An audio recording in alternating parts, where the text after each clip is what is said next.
तो हेलो नमस्कार दोस्तों। तो आज का वीडियो जो है आपके एग्ज़ाम के लिए जो है बहुत ही इंपॉर्टेंट होने वाला है। तो मैं आपके लिए बहुत ही बढ़िया जो है वीडियो आपके लिए लेके आया हूँ। तो वीडियो को एंड तक देखना, आपके एग्ज़ाम में जो है बहुत ही इंपॉर्टेंट रहेगा। भारत का राष्ट्रीय उग कौन सा है? तो यहाँ आपको पूछा गया भारत का राष्ट्रीय उग कौन सा है। तो यहाँ आपका सही आंसर होगा ऑप्शन बी, बरगद। बरगद जो है भारत का राष्ट्रीय वृक्ष है। विश्व का सबसे बड़ा रेगिस्तान कौन सा है? विश्व का सबसे बड़ा रेगिस्तान कौन सा है? तो यहाँ आपका राइट आंसर होगा सहारा। सहारा जो है विश्व का सबसे बड़ा रेगिस्तान है। दोस्तों वीडियो को जो है एंड तक देखना, तभी जो है आपको फ़ायदा होगा और आपके लिए जो बहुत ही अच्छे अच्छे आपके एग्जाम में आने वाले क्वेश्चन लेके आया हूँ। भारत की पहली महिला राष्ट्रपति कौन थी? भारत की पहली महिला राष्ट्रपति कौन थी? प्रतिभा पाटिल। प्रतिभा पाटिल जी हो भारत की पहली महिला राष्ट्रपति थी। कौन थी? प्रतिभा पाटिल। क्या थी? महिला राष्ट्रपति। कौन सी? तो के पहली। गेटवे ऑफ इंडिया कहाँ पर स्थित है? तो गेटवे ऑफ इंडिया कहाँ पर स्थित है? तो मुंबई के अंदर स्थित है। गेटवे ऑफ इंडिया कहाँ पे स्थित है? मुंबई के अंदर स्थित है। दोस्तों मैं आपके साथ साथ रिपीट भी करवा रहा हूँ ताकि आपको जितनी बार रिपीट हो आपके दिमाग में एकदम से क्वेश्चन छप जाए। गेटवे ऑफ इंडिया कहाँ पर स्थित है? तो क्या मुंबई में स्थित है। ताज होटल के बिल्कुल सामने, अगर आप ताज होटल गए हो तो वहाँ की खिड़की से जो है गेटवे ऑफ इंडिया नजर आता है।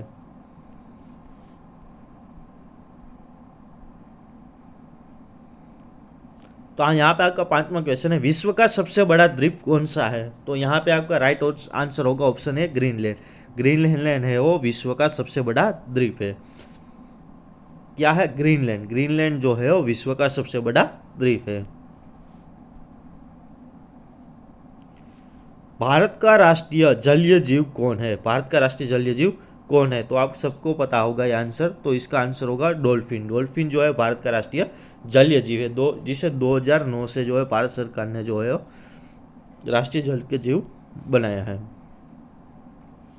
लाल किला किसने बनवाया था? तो लाल किला, यहाँ पे आपको ऑप्शन है लाल किला किसने बनाया था? तो शाहजहां द्वारा जो है वो लाल किला बनवाया गया था।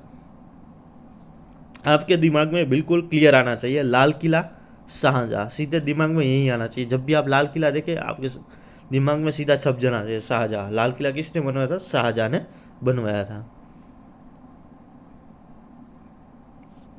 भारत की सबसे ऊंची चोटी कौन सी है? तो भारत की सबसे ऊंची चोटी है कंचनजंगा। कंचनजंगा है वो भारत की सबसे ऊंची चोटी है। तो नेक्स्ट क्वेश्चन की ओर बढ़ते हैं। सत्यमेव जयते कहाँ से लिया गया है? सत्यमेव जयते है वो कहाँ से लिया गया है? तो उपनिषद से लिया गया है। कहाँ से लिया गया है? उपनिषद से लिया गया है। जो मुंडक उपनिषद था वहाँ से जो है हमारा जो जय वाक्य है सत्यमेव जयते वो लिया गया है।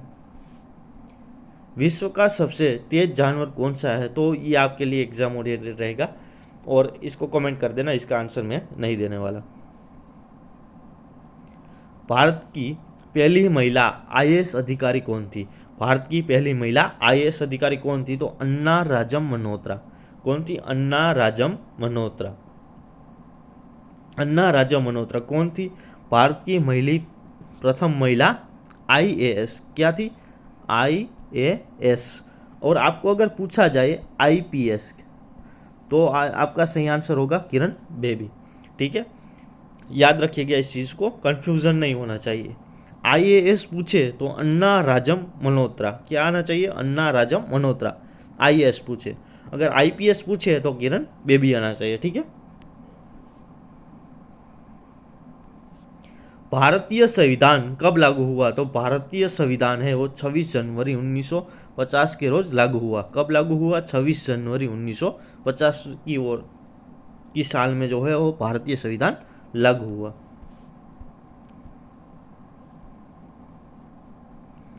भारत का राष्ट्रीय ध्वज किस रंग से शुरू होता है? तो इसका आंसर बिल्कुल इजी है, केसरिया रंग।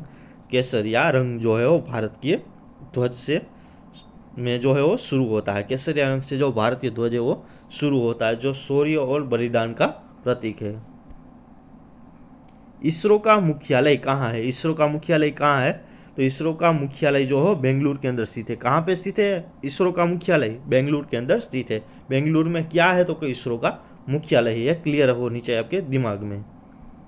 विश्व का सबसे बड़ा जानवर कौन सा है? विश्व का सबसे बड़ा जानवर कौन सा है? तो जो वेल है, जो ब्लू वेल है, वो विश्व का सबसे बड़ा जानवर है जो कि दरिया के अंदर रहता है। और जैसे कहा जाता है कि वेल जो मछली थी वो डायनासोर पहले से है जो अस्तित्व में है। गांधी जी का पूरा नाम क्या था? तो गांधी जी का पूरा नाम था मोहनदास करमचंद गांधी। क्या था? गांधी जी का पूरा नाम मोहनदास करमचंद गांधी, जो कि गांधी जी का पूरा नाम था। आप बचपन से पढ़ता है, वही आपके दिमाग में होगा। दोस्तों वीडियो एंड तक देखना, क्योंकि यही क्वेश्चन आते हैं और आप यहीं पे गलती करके और 1-2 मार्क्स जो है एग्जाम में रह जाते हैं। भारत का राष्ट्रीय कैलेंडर किस पर आधारित है? तो भारत का राष्ट्रीय कैलेंडर है वो सूर्य देव पर आधारित है। किस पे आधारित है? सूर्य पे आधारित है।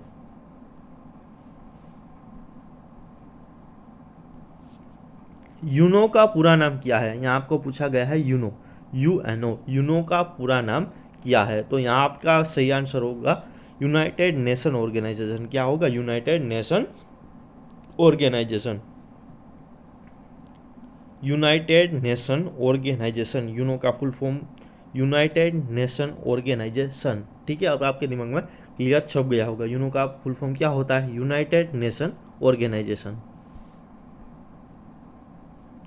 भारत की पहली ट्रेन कब चली? भारत की पहली ट्रेन जो है वो 1853 में चली। 1853 के अंदर जो है भारत की पहली ट्रेन चली थी। मुंबई और थाने, कहाँ से? मुंबई और थाने। यहाँ लिखने में थोड़ी प्रॉब्लम हो रही है। भारत की पहली ट्रेन कब चली थी? तो 1853 में जो है मुंबई और थाने, इन 2 स्टेशनों के बीच जो है भारत की पहली ट्रेन शुरू हुई थी। क्या, कब शुरू हुई थी भारत की पहली ट्रेन? 1853। किस 2 स्टेशन के बीच? तो मुंबई और थाने के बीच। कुतुब मीनार कहाँ स्थित है? कुतुब मीनार जो है वो दिल्ली के अंदर स्थित है। कुतुब मीनार कहाँ स्थित है? कुतुब मीनार दिल्ली के अंदर स्थित है। कहाँ है कुतुब मीनार? दिल्ली के अंदर स्थित है। और दिल्ली में हमने आगे एक पढ़ा एक चीज़, लाल किला। और लाल किला का आपको मैंने कहा था, लाल किला देख के आपको क्या याद आना चाहिए? शाहजहाँ याद आना चाहिए। लाल किला देख के क्या याद आना चाहिए? शाहजहाँ याद आना चाहिए। और कुतुब मीनार कहाँ पे है? तो क्या दिल्ली में है। कहाँ पे है? दिल्ली में है। देखिए दोस्तों, मैं आपको जो है बार बार क्वेश्चन बोल रहा हूँ, उसका आंसर बोल रहा हूँ, ताकि जो है आपको बार बार रिपीट होता रहे और आपके दिमाग में जो है एकदम से बैठ जाए। क्योंकि जितनी बार रिपीट करेंगे वो क्वेश्चन जो आपका क्लियर होता चला जाएगा। भारत का राष्ट्रीय पशु पहले क्या था? तो हम यहाँ पूछा गया है पहले क्या था। तो भारत का राष्ट्रीय पशु पहले जो है वो शेर था। अब क्या है? तो क्या बाघ है। क्यों बाघ अभी क्यों है? पहले शेर था। तो बाघ की घटती वस्ती के कारण जो है वो बाघ को अभी राष्ट्रीय पशु बनाया गया है, क्योंकि बाघों की बस्ती जो एकदम से कम होने लगी थी। इसलिए जो है भारत सरकार ने जो शेर की जगह बाघ को फिर राष्ट्रीय पशु घोषित किया। एवरेस्ट पर चढ़ने वाले पहले व्यक्ति कौन थे? तो एवरेस्ट पर चढ़ने वाले पहले व्यक्ति कौन थे? तो यहाँ पे आपका सही आंसर होगा ऑप्शन डी, बी और सी, तेनजिंग नोर्गे और एडमंड हिलेरी। एवरेस्ट पर चढ़ने वाले पहले व्यक्ति कौन थे? तेनजिंग नोर्गे और एडमंड हिलेरी। ये 2 व्यक्ति थे जो एवरेस्ट पर सबसे पहले चढ़े थे। तो ये काफ़ी इंपॉर्टेंट क्वेश्चन है। भारत का सबसे बड़ा बांध कौन सा है? भारत का सबसे बड़ा बांध कौन सा है? तो यहाँ आपका सही आंसर होगा ऑप्शन बी, हीराकुंड। हीराकुंड बांध है वो भारत का सबसे बड़ा बांध है। और किस नदी पे? तो कि महानदी पे स्थित है। हीराकुंड बांध कहाँ पर स्थित है? महानदी पर स्थित है। और ये हीराकुंड क्या है? तो भारत का सबसे बड़ा बांध है। क्लियर? भारत का सबसे बड़ा बांध हीराकुंड। हीराकुंड किस नदी पर स्थित है? महानदी पे स्थित है।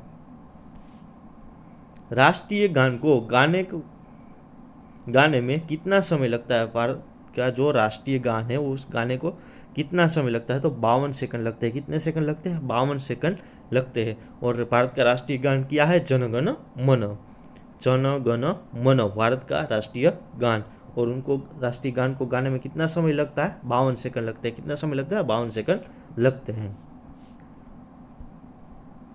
तो यहाँ पे हमारा लास्ट क्वेश्चन है, भारत का राष्ट्रीय फल कौन सा है? तो आप सभी को पता है, अभी तो सीजन भी आने वाली है भारत के राष्ट्रीय फल की, तो वो है आम। भारत का राष्ट्रीय फल क्या है? तो क्या आम है। ठीक है, और कमेंट करके बताना किस किस को जो है आम पसंद है। और दोस्तों ऐसे ही वीडियो के लिए जो है चैनल को सब्सक्राइब कर देना। और आपके लिए जो एग्ज़ाम ओरिएंटेड ऐसे ही जो है वीडियो आते रहेंगे। और अगर आपको कोई स्पेसिफिक वीडियो की ज़रूरत हो जाए जिसमें आप कमज़ोर हो, आपको लगता है कि ये मुझे समझ में नहीं आ रहा ये टॉपिक, तो आप कमेंट कर सकते हो, जो मैं आपको अच्छे से जितना हो सके आपके दिमाग में आपको क्लियर करने की कोशिश करूँगा, ताकि जो है आपको एग्ज़ाम अच्छे से क्लियर कर पाए। थैंक यू, मिलते हैं नेक्स्ट वीडियो में।